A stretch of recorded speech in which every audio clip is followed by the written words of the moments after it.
نفسي بالصوم أروضها وبحب الله أصبرها أتذكر إخواني الجواب وبجنة ربي أذكرها بني الإسلام على خمسة أركان في الدين صوم وصلاة وزكاة حج والشهادة. Alhamdulillah, wassalatu wassalamu ala rasulillah, ya ibadallah, assalamu alaikum wa rahmatullah. Frères et sœurs, dans la foi, l'islam impose les bons comportements vis-à-vis des parents, l'obéissance aux pères et aux mères, tel qu'inscrit dans le Coran et la sunna du prophète Muhammad, sallallahu alayhi wa sallam. Très chers téléspectateurs, mesdames, mademoiselles, messieurs, bienvenue sur ce plateau de votre émission sur le chemin du Ramadan. Sur le chemin du Ramadan qui sera consacré aujourd'hui au bon comportement envers les parents. Ce sera bien sûr dans le cadre de l'entretien. C'est le chemin du Ramadan, c'est aussi vos rubriques, la minute du Ramadan et la psalmodie du Saint Al-Qur'an al-Karim. Pour commencer, quoi de meilleur donc que d'écouter mais surtout de méditer la parole d'Allah, exalté soit-il. وصلاة وزكاة حج والشهادة. أعوذ بالله من الشيطان الرجيم. بسم الله الرحمن الرحيم.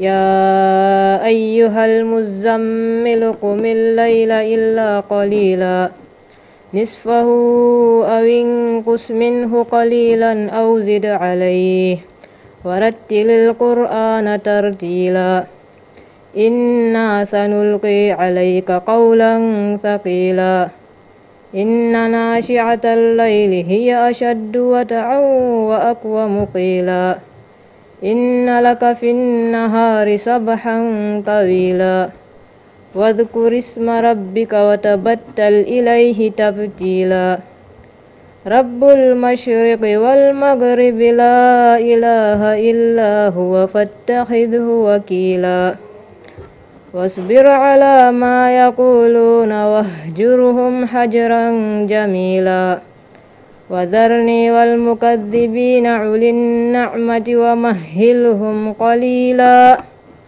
إن لدينا أنكالا وجهيما وطعاما ذا غصة وعذابا أليما يوم ترجف الأرض والجبال وكانت الجبال كثيبا مهيلا إنا أرسلنا إليكم رسولا شاهدا عليكم كما أرسلنا إلى فرعون رسولا فعصى فرعون الرسول فأخذناه أخذا وبيلا فكيف تتقون إن كفرتم يوما يجعل الولدان شيبا السماء منفطر به كان وعده مفعولا إن هذه تذكرة فمن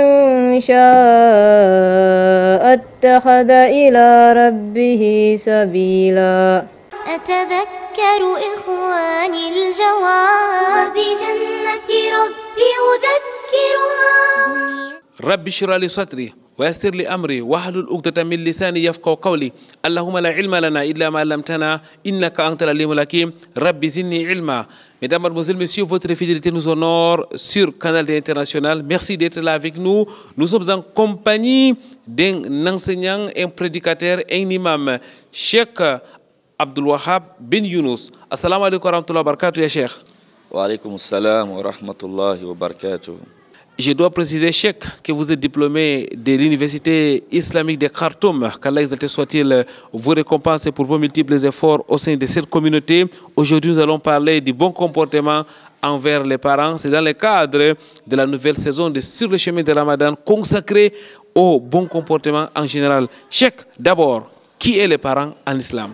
Bismillah, wa salatu wa salam ala rasulillah wa ala alihi wa sahbihi wa man wala wa ba'd. Assalamu alaikum wa rahmatullahi wa barakatuhu. Qui est, n'est-ce pas, les parents par rapport, n'est-ce pas, à l'islam? Les parents, n'est-ce pas, est composé d'un père et d'une mère qui sont, n'est-ce pas, mariés légalement selon, n'est-ce pas, la charia islamique. Donc les deux parents, c'est la femme, le père qui se sont mariés islamiquement selon, n'est-ce pas, les lois, n'est-ce pas, de l'islam et qui, après le mariage, ont eu, n'est-ce pas, la grâce d'Allah tabaraka wa ta'ala à avoir, n'est-ce pas, des enfants. Voilà le parent, n'est-ce pas, en islam. La précision en vaut la peine. Cheikh, quelle est donc la place des parents d'une manière générale dans les textes de l'islam? Alhamdulillah, les parents occupent, n'est-ce pas, une place, n'est-ce pas, prépondérante, n'est-ce pas, dans l'islam. Car les savants disent de manière claire que, n'est-ce pas, les parents ont, n'est-ce pas, un rang très très élevé, n'est-ce pas, dans l'islam. Voilà pourquoi leur obéissance, n'est-ce pas, fait partie de ahammul wajibat wa ya'ni a'zamu fara'id. C'est-à-dire, ça fait partie, n'est-ce pas, des obligations les plus grandes et ainsi que, n'est-ce pas, les obligations et des implications les plus nobles ordonnées par Allah tabaraka wa ta'ala et enseignées par son prophète Muhammad sallallahu alayhi wa sallam. Vous avez parlé là d'une injonction d'Allah, exalté soit-il. Et lorsqu'on parle de l'adoration, lorsqu'on parle d'Allah, on rentre directement dans le Coran et on évoque la sunna du prophète Muhammad sallallahu alayhi wa sallam. Quels sont les dalils qui sont liés au bon comportement envers les parents? Naam, alhamdulillah, les preuves ou les références qui sont liées au bon comportement vis-à-vis des parents sont, n'est-ce pas, nombreuses. Les références sont nombreuses. Nous allons juste, n'est-ce pas, citer, n'est-ce pas, quelques-unes, n'est-ce pas, des références par la grâce d'Allah subhanahu wa ta'ala. Allah tabaraka wa ta'ala, dans le noble Coran Karim, commence en disant bada isti'adha wa qada rabbuka alla ta'budu illa iyyah wa bil walidayni ihsana. Allah dit, Allah, ton Seigneur a décrété que tu ne dois rien adorer si ce n'est lui, Allah tabaraka wa ta'ala, et être bienfaisant vis-à-vis, n'est-ce pas, des parents. Les savants, rahimahumullah, ils disent que dans ce verset, Allah tabaraka wa ta'ala a lié, n'est-ce pas, l'obéissance aux parents, n'est-ce pas, à son unicité. Et qarana Allah tabaraka wa ta'ala bayna birri walidayn wa tawhid awal ibada. Donc Allah tabaraka wa ta'ala ici là pour montrer la place donc prépondérante de l'obéissance et des bons comportements vis-à-vis des parents. Il a donc lié la bienfaisance, n'est-ce pas, à son unicité, Allah tabaraka wa ta'ala. Et Allah tabaraka wa ta'ala, dans un autre verset, dit wa'budullah wa la tushriku bihi shay'a wa bil walidayni ihsana. Et adorer Allah tabaraka wa ta'ala et ne lui associer rien et soyez également bienfaisant vis-à-vis, n'est-ce pas, des parents. Ça, les versets sont nombreux et le prophète alayhi salatu wassalam, un jour lorsqu'il était, n'est-ce pas, avec ses compagnons, il leur a dit: Ala unabbi'ukum bi akbaril kaba'ir. Voulez-vous, n'est-ce pas, que je vous enseigne ou que je vous informe des plus grands des péchés? Alors les sahaba ont répondu: Qalu bala ya Rasulallah. Et aussi, ô messager d'Allah, le prophète alayhi salatu wassalam, il a dit: Al-ishraku billah wa uququl walidain. Donner un associé à Allah tabaraka wa ta'ala et la désobéissance, n'est-ce pas, aux parents. Et les savants disent également ici: Qarana Allah tabaraka wa ta'ala bayna shirki wa uquqil walidain. Wa hadha yadullu ala a'zami wajibat wa a'zam uquq. Donc ceci montre donc la grandeur, n'est-ce pas, de l'associationnisme et également de la désobéissance à Allah tabaraka wa ta'ala, ou la désobéissance, n'est-ce pas, également aux parents, parce que Allah tabaraka wa ta'ala a lié la désobéissance aux parents à quoi? À l'associationnisme, à sa propre personne subhanahu wa ta'ala. Et dans un autre hadith également, le prophète alayhi salatu wa salam martèle également cela de manière forte. Tout cela, n'est-ce pas, pour montrer, n'est-ce pas, la grandeur que occupent, n'est-ce pas, les parents, n'est-ce pas, dans la vie, n'est-ce pas, des enfants, qu'ils doivent, n'est-ce pas, obéir donc à leurs parents, obéir, n'est-ce pas, après l'obéissance à Allah tabaraka wa ta'ala, ils doivent donc obéir, n'est-ce pas, à leurs parents, en leur donnant, n'est-ce pas, leurs droits, donc qui viendra, n'est-ce pas, par la grâce d'Allah subhanahu wa ta'ala, incha'Allah. Cheikh, lorsqu'on s'arrête sur les paroles d'Allah exalté soit-il et de son prophète Muhammad sallallahu alayhi wa sallam, on voit que les mots sont précis et les mots sont trop forts. Il y a donc lieu d'y prêter attention. Non, les mots sont très forts et très durs. On doit, n'est-ce pas, prêter beaucoup d'attention. Et Allah tabaraka wa ta'ala, pour comprendre également que les mots sont très forts, il dit: wa wassayna al-insana biwalidaini ihsana. Ici, Allah tabaraka wa ta'ala dit: nous avons donné comme consigne et conseil, n'est-ce pas, à l'être humain, qu'il doit, n'est-ce pas, être bienfaisant vis-à-vis de qui? Vis-à-vis, n'est-ce pas, de ses deux parents. Et dans un autre verset, là, Tabaraka wa Ta'ala vient toujours avec le conseil pour attirer l'attention. Il dit, wa wassayna al-insana biwalidayhi hamalathu ummuhu wahnan ala wahnin. Et nous avons également prodigué des conseils vis-à-vis, n'est-ce pas, de l'être humain, par rapport qu'il doit être bienfaisant vis-à-vis de ses parents, et que sa mère, n'est-ce pas, l'a porté, n'est-ce pas, faiblesse, n'est-ce pas, à faire faiblesse, c'est-à-dire pour faire part, n'est-ce pas, de l'endurance et, n'est-ce pas, de l'effort consenti par la mère lorsqu'elle était enceinte, n'est-ce pas, de son enfant. Donc on attire l'attention, les mots sont forts pour attirer notre attention afin de savoir que cela est la deuxième chose. Après, n'est-ce pas, l'unicité d'Allah Tabaraka wa Ta'ala. Parce que lorsqu'Allah dit wa qada rabbuka alla ta'budu illa iyyah, immédiatement il a dit wa bil walidayni. Et les savants disent que wa huna wa al-atf. Et atafa Allah Tabaraka wa Ta'ala birra walidayni ila ala madha ala ibadatihi wa ala tawhidihi subhanahu wa ta'ala. Allah a donc lié, n'est-ce pas, l'obéissance et la bienfaisance aux parents vers, n'est-ce pas, son unicité subhanahu wa ta'ala. Jazakumullahu khairan, Cheikh. D'une manière pratique, comment est-ce qu'un enfant doit donc se comporter vis-à-vis de ses parents, que ce soit son père ou sa maman? Comment est-ce que l'enfant doit se comporter, n'est-ce pas, vis-à-vis des parents de manière concrète? Premièrement, pas, n'est-ce pas, l'obéissance. Pas, n'est-ce pas, l'obéissance. L'enfant doit, n'est-ce pas, obéir, n'est-ce pas, à ses parents. Que ce soit sa mère ou que ce soit son père, lorsque celui-ci, n'est-ce pas, lui envoie ou lui donne l'ordre, il doit pouvoir, n'est-ce pas, répondre à l'ordre de son père ou de sa mère, sans toutefois avoir, n'est-ce pas, le visage, n'est-ce pas, crispé. Et Allah Tabaraka wa Ta'ala dit de manière claire. Wala taqul lahuma uffin wala tanharhuma wa qul lahuma qawlan karima. Donc lorsque sa mère l'envoie ou son père l'envoie, il ne doit même pas manifester. C'est-à-dire que son visage ne doit pas être crispé ou froissé. Voilà, les savants disaient oufin. Lorsque les savants disent oufin, c'est comme si un soupir qui montrerait ici, là, n'est-ce pas, un refus, même si ce n'est pas par, n'est-ce pas, un geste bien clair ou, n'est-ce pas, par la parole. Donc, le fils ou les enfants doivent, n'est-ce pas, obéir, n'est-ce pas, à leurs parents. Ils doivent également être bienfaisants vis-à-vis, n'est-ce pas, de leurs parents. C'est-à-dire qu'ils doivent, n'est-ce pas, se rassurer que leur père a mangé, que leur père a bu, que leur mère a mangé, que leur mère a bu, que leur père, n'est-ce pas, est bien, n'est-ce pas, à l'abri du soleil ou, n'est-ce pas, de la pluie, que leur père également est bien, n'est-ce pas, habillés ou pas. Donc ils doivent, n'est-ce pas, tout ceci, n'est-ce pas, entre, n'est-ce pas, dans l'obéissance, n'est-ce pas, aux parents. Et ça ne se limite pas seulement là. L'obéissance aux parents également implique l'obéissance aux amis même, n'est-ce pas, de ces parents-là. Donc il doit également non seulement obéir à ses parents, obéir également aux amis, n'est-ce pas, de leurs parents. Jazakumullahu khairan, Cheikh, barakallahu fik. Mesdames, mademoiselles, messieurs, nous allons introduire une autre rubrique, la minute du Ramadan. أتذكر إخواني الجواب وبجنة ربي أذكرها. حمدا لذي الجلال والإكرام ثم صلاته مع السلام على النبي أشرف الأنام وآله وصحبه الكرام. Après quoi, chers frères, chers sœurs en islam, assalamu alaikum wa rahmatullahi wa barakatuh.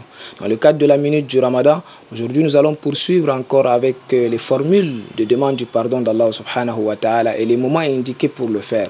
Parmi ces moments justement, il y a les ablutions, parce que dans un hadith authentique, le prophète sallallahu alayhi wa sallam, un jour, un compagnon lui a apporté de l'eau pour faire les ablutions, et lorsqu'il a terminé, il a dit Allahumma ghfir li dhanbi wa wassi'li fi dari wa barik li fi rizqi. C'est-à-dire, après les ablutions, le prophète sallallahu alayhi wa sallam avait l'habitude de faire cette belle invocation-là qui disait Allah, pardonne-moi mes péchés, élargis ma maison et fais de la bénédiction dans ma richesse. Donc c'est très important de retenir cette formule Allahumma ghfir li dhanbi wa wassi'li fi dari. Donc parmi ces invocations également, dans certains récits, il a été rapporté que le prophète sallam faisait l'invocation des assises, comme on l'a évoqué la dernière fois, subhanakallahumma bihamdik, la ilaha illa anta astaghfiruka wa atubu ilayk. Ça également, ça fait partie des formules recommandées à réciter justement pendant la fin des ablutions, avant d'aller à la prière. Sur ce dont nous marquons un ce numéro de la minute du Ramadan. À la prochaine, bi'idhnillah, subhanakallahumma bihamdik. أشهد أن لا إله إلا أنت أستغفرك وأتوب إليك. السلام عليكم ورحمة الله وبركاته. أتذكر إخواني الجواب وبجنة ربي أذكرها. Retour sur ce plateau de votre émission sur le chemin de Ramadan. Mesdames, Mademoiselles, Messieurs, nous sommes dans la mosquée Omar Farouk de Nouvelle en compagnie de notre Cheikh Abdul Wahab bin Younous. Il est enseignant et prédicateur dans la ville de Douala, diplômé de l'Université islamique de Khartoum. Cheikh, nous parlons aujourd'hui du bon comportement vis-à-vis des parents. L'islam recommande ou même impose les bons comportements vis-à-vis des pères et des mères. Entre les pères et la mère, qui est-ce qu'on doit obéir le plus, ya Cheikh?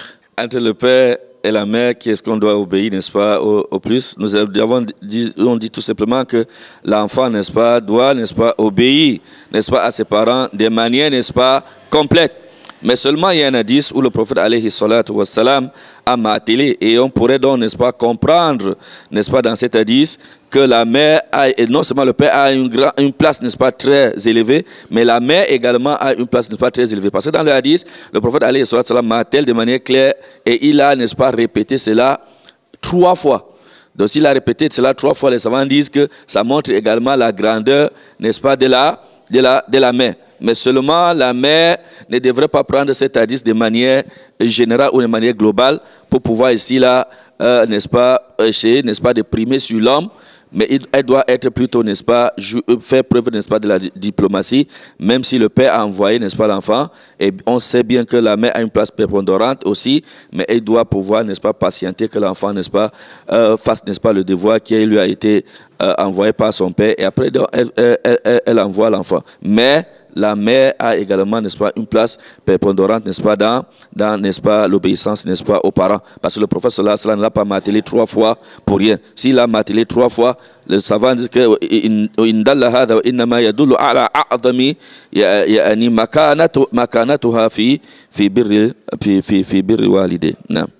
qu'Allah vous récompense, Cheikh. Et faut-il rappeler, ce sont des lois très fortes qui sont descendues dans un contexte bien précis. Nous sommes quand même à l'époque du début de l'islam où la femme n'avait pas une valeur. Et l'islam vient donc dire qu'il faut obéir à la maman, que le paradis de l'enfant se trouve au pied de la maman.